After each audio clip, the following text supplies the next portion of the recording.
Hello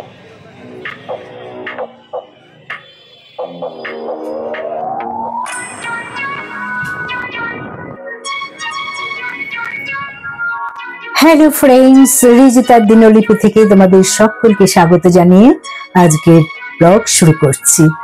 এখন ভোর 5টা। কাল স্টেশন থেকে পুরীতে হোটেলে আসতে আমাদের অনেকটাই রাত হয়েছিল। তা আমরা একটা গাড়ি বুক করে নিয়েছি, যে নাকি কালকে আমাদের স্টেশন থেকেও নিয়ে এসেছে এবং আজকেও ও আমাদের জগন্নাথ দেবের মন্দিরে নিয়ে যাচ্ছে এবং ওই আমাদের সাথে সবসময় থাকবে যতক্ষণ পর্যন্ত না কালকে আবার স্টেশন পৌঁছাবো। জগন্নাথের মন্দিরের প্রায় কাছেই এসে গেছি আমরা। দেখতেই পাচ্ছ বেশ অন্ধকার, আমার হাজবেন্ড তো প্রায় ঘুমিয়েই পড়েছে। গাড়িটা তো একদম জগন্নাথ দেবের মন্দির অব্দি যেতে দেবে না। আমরা জগন্নাথের মন্দিরে এসে গেলাম, এবার যাচ্ছি পুজো দিতে। আমাদের জন্য পান্ডা অপেক্ষা করছে। আমরা এখন জুতো, মোবাইল এগুলো সব জমা দিয়ে মন্দির প্রাঙ্গণে ঢুকবো। ভেতর অব্দি গাড়ি ঢুকতে দেওয়া হয় না, অনেকটাই রাস্তা আমাদের হেঁটে যেতে হচ্ছে।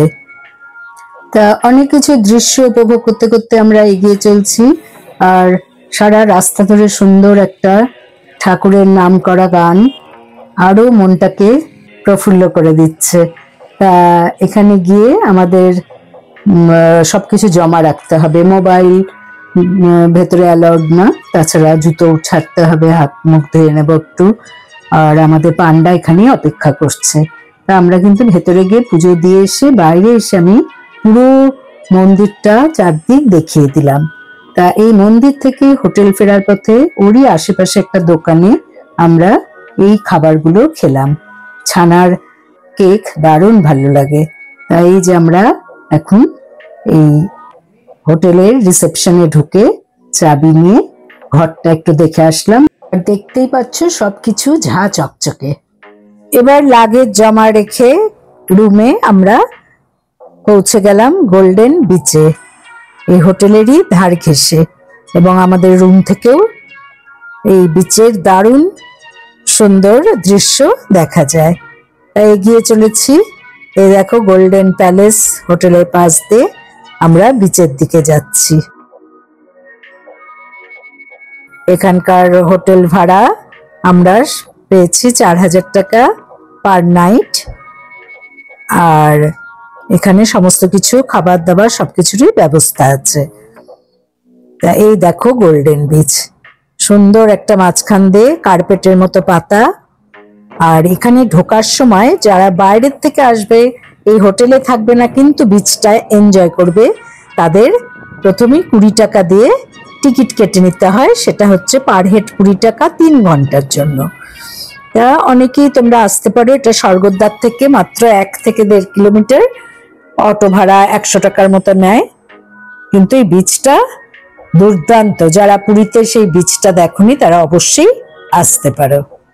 এই যে আমাদের রুমটা একটু দেখিয়ে দিচ্ছি। রুমে ঢুকেই আগে লাগেজটা রেখেই আমরা বিচে ঘুরে বেড়াচ্ছি। খুবই সুন্দর রুম, পরিষ্কার পরিচ্ছন্ন, তার সাথে ওয়াশরুমও খুব ভালো।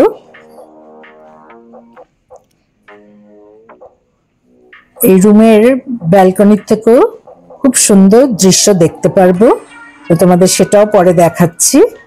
ঘরের মধ্যে ক্যাবিনেট আছে, টিভি, এসি তো আছেই, তাছাড়া জল গরম করার জগ, চায়ের সব সরঞ্জাম সবকিছুই আছে। আর ওয়াশরুমটাও যথেষ্ট পরিষ্কার, খুবই পরিষ্কার।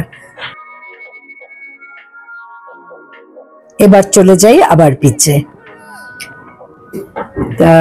বিচে বালিগুলো দেখলেই বুঝতে পারছো এর নাম কেন গোল্ডেন বিচ। একে ব্লু ফ্ল্যাগ বিচও বলা হয়। তা আমি প্রথমেই নেমে পড়লাম, যা হয় আর কি, সবাই পুরীর সমুদ্রে বা যে কোনো সমুদ্রে গেলে আগে কখন সেই সমুদ্রে নামবো। সকালে যেহেতু পুজো হয়ে গেছে আর একদিনের জন্য এসছি, সেই জন্য আর একদম বসে পড়েই স্নান না করলেও যতটা সম্ভব ভিজিয়ে আমরা এনজয় করলাম এখানে। আর এই বিচের আরেকটা খুব সুন্দর ব্যবস্থা আছে, বসার ব্যবস্থা, যেটা খুব সুন্দর বেতের বা কাঠের বসার জন্য বেশ হেলান দেয়া চেয়ার এবং তার উপরে খড়ের ছাউনি, খুব সুন্দর করে পরিষ্কার পরিচ্ছন্ন ভাবে সাজানো। কিছুক্ষণ জলের সাথে একটু খেলা করে নিচ্ছি, তারপর যাব তোমাদের আদার্স মানে হোটেলের চারপাশে, বিচের পাশে কত সুন্দর দৃশ্য সেটা দেখাবো। পুরীতে বিশাল বিশাল ঢেউ, এটাই খুব ভালো লাগে। পুরো গোল্ডেন, দেখো বিচটা পুরো চকচক করছে একদম, পুরো বালিগুলো। আর দূরে আমাদের হোটেলটাও দেখালাম।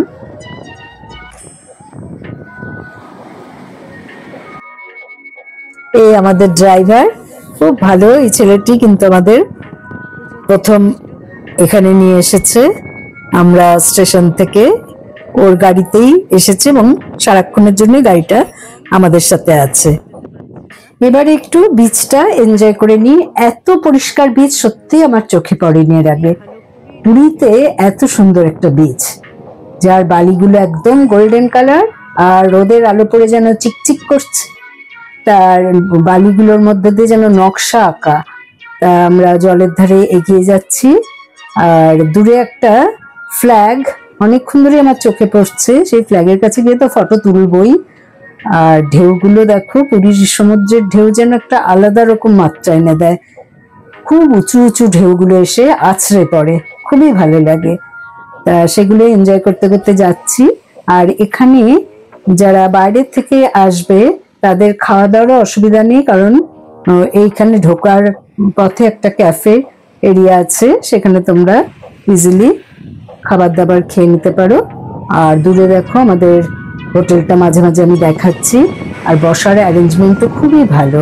এখানে বেতের বা কাঠের চেয়ার হেলান দেয়া, তার উপরে খড়ের ছাউনি দেয়া একটা ঢাকা আছে।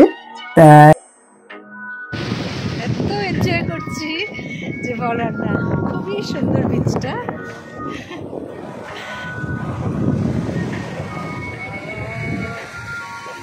এবারও দেখো হাঁটতে হাঁটতে আমি সেই পতাকার কাছে পৌঁছে গেছি এবং এই পতাকার সামনে দাঁড়িয়ে একটু আমি ছবি তুলে নিচ্ছি।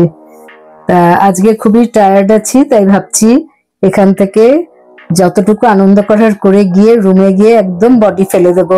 আর আমাদের ব্যালকনির থেকেও সুন্দর দৃশ্য দেখা যায়। তা আমরা এই বিচ থেকে হোটেলে ঢোকার পথটা কেমন সেটাও তোমাদের দেখিয়ে দেব।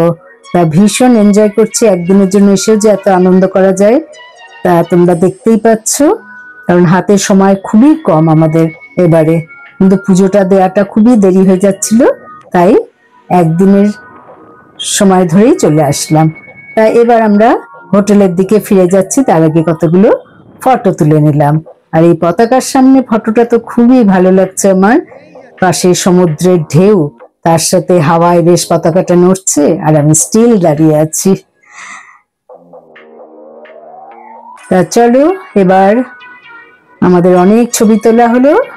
এবার এই সমুদ্রের আছড়ে পড়া ঢেউগুলো দেখে নিয়ে আমরা যাই হোটেলের ভেতর দিকের রাস্তায়। রাস্তাটা দেখো শুনশান, খুব সুন্দর। আমরা এগিয়ে চলেছি, পাশে সবুজে ভরপুর যেন একটা রাস্তা এবং খুবই সুন্দর রোদও উঠেছে, কিন্তু এত হাওয়া যে এই রোদটা খুব একটাও আমাদের গায়ে লাগছে না। তা এখানে সবকিছু দেখে আমার এত ভালো লাগছে। আর বাইরে এখানে একটা দেখো চিলড্রেন পার্ক, বাচ্চারা এসে খুবই মজা করতে পারবে। আর বাইরের থেকে যারা আসবে তাদের টয়লেটের ব্যবস্থাও এখানে আছে।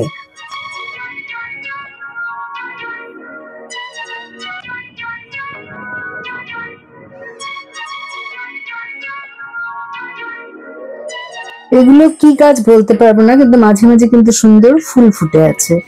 তা চলো, এবার অনেক পরিশ্রান্ত, সারাদিন অনেক ধকল গেছে, এবার গিয়ে রুমে ব্যালকনির থেকে তোমাদের নিচে সমুদ্রটা দেখাবো।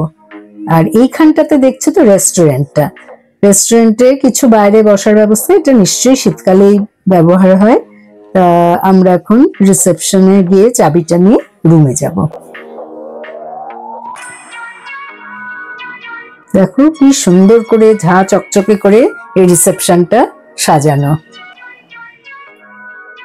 এবার আমরা কিন্তু ব্যালকনি থেকে তোমাদের সমুদ্রটা দেখাচ্ছি এবং সমুদ্রের আশপাশটা দেখাচ্ছি, খুবই কাছে। এবার রাত কাটিয়ে এই সকাল হলো, সকালে আমাদের ড্রাইভার তো রেডি আছে গাড়ি নিয়ে, আমরা এবার স্টেশনের উদ্দেশ্যে রওনা দিলাম। ভোর 5:45 ট্রেনটা ছাড়বে আর পৌঁছাবো দুপুর 1:40। তা এই যে হোটেলের পাশ দিয়ে আমরা স্টেশনের দিকে এগিয়ে চলেছি।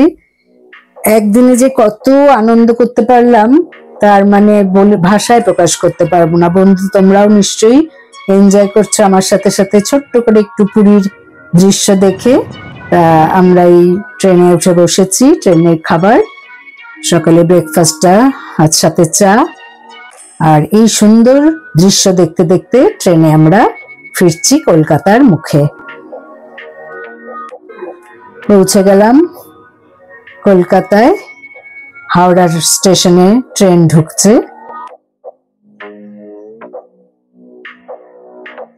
এবার আমাদের বাড়ি ফেরার পালা। তা আরেকটা উবের বুক করে আমরা বাড়ি ফিরছি। বন্ধুরা, যদি আজকের ব্লগ তোমাদের ভালো লেগে থাকে তাহলে অবশ্যই আমার চ্যানেলে লাইক করো, কমেন্ট করো, শেয়ার করো। নতুন বন্ধুদের সাবস্ক্রাইব করার অনুরোধ রইল। পাশের বেল বোতামে অবশ্যই ক্লিক করতে ভুলো না, তাতে যখনই কোনো নতুন দিনের সূচনা আবার প্রথম থেকে শুরু করব তার নোটিফিকেশন তোমরা সহজেই পেয়ে যাবে। ভালো থেকো, সুস্থ থেকো। পরের এপিসোডে আবার দেখা হবে। Thanks for watching. বাই।